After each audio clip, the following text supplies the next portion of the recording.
الہ الا اللہ محمد رسول اللہ. چونکہ ٹائم مکمل ہو گیا, جو ٹائم مجھے دیا گیا تھا آدھا گھنٹہ پورا ہو گیا. تو ابھی میں نے پہلا جز جو ہے کلمہ طیبہ اور دوسرا جو محمد رسول اللہ پہلا رکن یہ اسلام کا ہے. اب یہ ہمیں شعور کیا عطا کرتا ہے؟ یہ ہمیں سکھانا ہے اپنے بچوں کو سکھانا ہے, تربیت دینی ہے تاکہ ہمیں پتہ چلے کہ ایمان ہے کیا, ایمان کی قوت کیا ہے, ایمان کی طاقت کیا ہے. اب میں یہاں آخر میں سمیٹتا ہوں گفتگو کو تاکہ دھوپ بھی تیز ہوتی جا رہی ہے اور جو ٹائم ہے اس کے اندر ہی بات مکمل ہو جائے تو وہ سب سے بہتر ہوتی ہے. میرا طریقہ ہے, میں چاہتا ہوں جو ٹائم ہو اس کے اندر ہی بات مکمل ہو جانی چاہیے. سمیٹنے کے لیے مجھے 2-4 منٹ ٹھیک ہے نا, تاکہ میں گفتگو سمیٹ دوں, آخر میں پیغام بھی دے دوں. ایک تو ہمیں کرنا کیا ہے, اب یہاں جیسے آپ محنت کرتے ہیں, یہاں سجاتے ہیں محفل, یقیناً اچھی بات ہے, اچھی چیز ہے, لنگر کا بھی اہتمام ہوتا ہے, ثنا خان آتے ہیں, قاری صاحب آتے ہیں, وہ تلاوت کرتے ہیں, نعت خان نعت پڑھتے ہیں, کسی بھی عالم کو آپ بلاتے ہیں وہ بیان کرتا ہے. آپ اس چیز کو نا, اس چیز کو ایک اصلاحی مشن کے اندر بدل دیں, ایک اصلاحی مشن کے اندر بدل دیں. اس کا طریقہ کیا ہے؟ نعت پڑھائیں. نعت خان تو ہمارے مقامی ماشاءاللہ بڑے سونے سونے چہرے یہ سارے بیٹھے ہوئے ہیں, پڑھتے ہیں.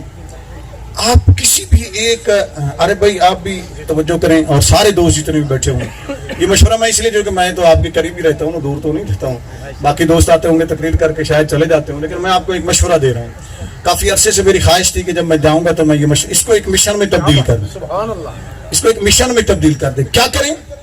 عالم مت بدلیں. توجہ نا جی, بیان کے اندر نا عالم نہ بدلیں, ایک ہی عالم سے بات طے کر لیں, کوئی بھی عالم اچھا سا دیکھ کے. ہاں وقتاً کبھی کسی کو بلا لیا تھوڑا بڑی محفل کرنے کے لیے, وہ ایک الگ چیز ہے, لیکن اس کو بطور مشن. میں کامیابی کے لیے آپ کو ایک مثال دیتا ہوں. اشرف علی تھانوی جب گیا نا تھانہ بون میں, وہ میلاد بھی مناتا تھا, علماء دیوبند میں میلاد مناتا, سلام پڑھتا, قیام کرتا, کھڑا رہتا, سالے سواسار. اس کو کسی نے لکھا تھا, شیخ رشید احمد گنگوئی اس کے جو شیخ تھے انہوں نے لکھا کہ یہ کیا کر رہے ہوں؟ کہا چپ رہو, مجھے کرنے دو, جب یہ بچے بڑے ہو جائیں گے نا میں ان کی ذہن سازی کر دوں گا, پھر انہیں بڑا کر کے انہی سے ہی یہ ساری چیزیں ختم کرواؤں گا. بات سمجھ آئی ہے؟ یہ ہے کامیابی کے لیے. اب ایک جب انسان مسلسل ربط ہوتا ہے نا, بیان کرتا ہے, تعلق ہوتا ہے, اس کو پتا ہوتا ہے کہ میں نے یہ موضوع شروع کیا ہے, اسی کو بیان کرنا ہے, لوگوں کا ذہن اس سے مانوس ہو جاتا ہے اور وہ لوگوں سے مانوس ہو جاتا ہے اور وہ لوگوں کو اچھے طریقے سے سمجھاتا ہے. اس کو ایک مشن بنائیں, ایک مشن بنائے لے کر, تاکہ دین کی تفہیم کے لیے یہ آگے سلسلہ چلے. دوسری بات, یہاں پیغام دیا کریں دوستوں کو کہ ہمارا یہ مشن دنیاوی غرض سے نہیں ہے. یہاں اس کے خلاف بھی آواز بلند کریں کہ جنہوں نے ایسی ہماری محافل, پاکیزہ محافل کو بدنام کر دیا. اب دیکھیں نا دھوپ نکل رہی ہے, جنگل میں آپ بیٹھے ہوئے, بڑے سکون سے بیٹھے ہوئے, اللہ کی رحمتیں نازل ہو رہی, انسان کو سکون بھی, سکون قلبی بھی حاصل ہوتا ہے, یہ ہمیں حاصل ہوتا ہے. لیکن کچھ لوگ آ کر خرافات کر کے, مثلا گانے کی طرز پر نعتیں پڑھ کے, گانے کی طرز پر ڈھلک ڈھلک کر پڑھنا, ڈانس کرنا, بھنگڑے ڈالنا, یہ اسلام کا شیوا نہیں ہے, نہ اہل سنت کا یہ طریقہ ہے. اس کے خلاف بھی لوگوں کو بتائیں, آگاہ کریں. اور خاص کر اسلام کی جو بنیادی چیزیں, عارف صاحب نے مجھے جو موضوع دیا, بڑا اچھا موضوع تھا, بڑا اچھا موضوع ہے کہ اسلام کے بنیادی جو ہیں ارکان اسلام. پہلے ہمیں اپنی نسلوں کو ارکان اسلام کو سمجھانا ہے. محمد رسول اللہ کا تھوڑا سا آپ نے سمجھا, پھر اگر آپ نماز پہ آ جائیں, اسلام کا دوسرا رکن کیا ہے؟ نماز. تیسرا رکن کیا ہے؟ روزہ. چوتھا رکن کیا ہے؟ زکوٰۃ. پانچواں رکن کیا ہے؟ حج. حج کے بعد پھر جہاد کو بھی علماء نے ارکان اسلام میں شامل کیا. چھٹا رکن جہاد ہے. اب پہلے تو آپ نے تھوڑا سا سمجھا, نماز کو سمجھے نا, نماز عبادت اللہ کی, کلمہ اللہ کا, اللہ کی عبادت, اللہ کی توحید کا اقرار, نماز اللہ کی عبادت. کبھی سوچا کریں نا, اس قوم کو بتائیں, بچوں کو بتائیں, سمجھائیں, انہیں پتا ہونا چاہیے کہ نماز ضروری ہے. نماز کیوں کھڑے ہو کر کیوں پڑھنی ہے بھائی؟ نماز کھڑے ہو کر کیوں پڑھنی ہے؟ نماز کے اندر رکوع کیوں ہے؟ نماز کے اندر سجدہ کیوں ہے؟ نماز کے اندر اتحیات کیوں ہے؟ یا اللہ کھڑے کھڑے تو اپنی عبادت کروا لیتا, بیٹھے بیٹھے تو اپنی عبادت کروانی تو نہیں, اپنی عبادت ہے نا, یا سجدہ کروا لیتا, ایسے کیوں؟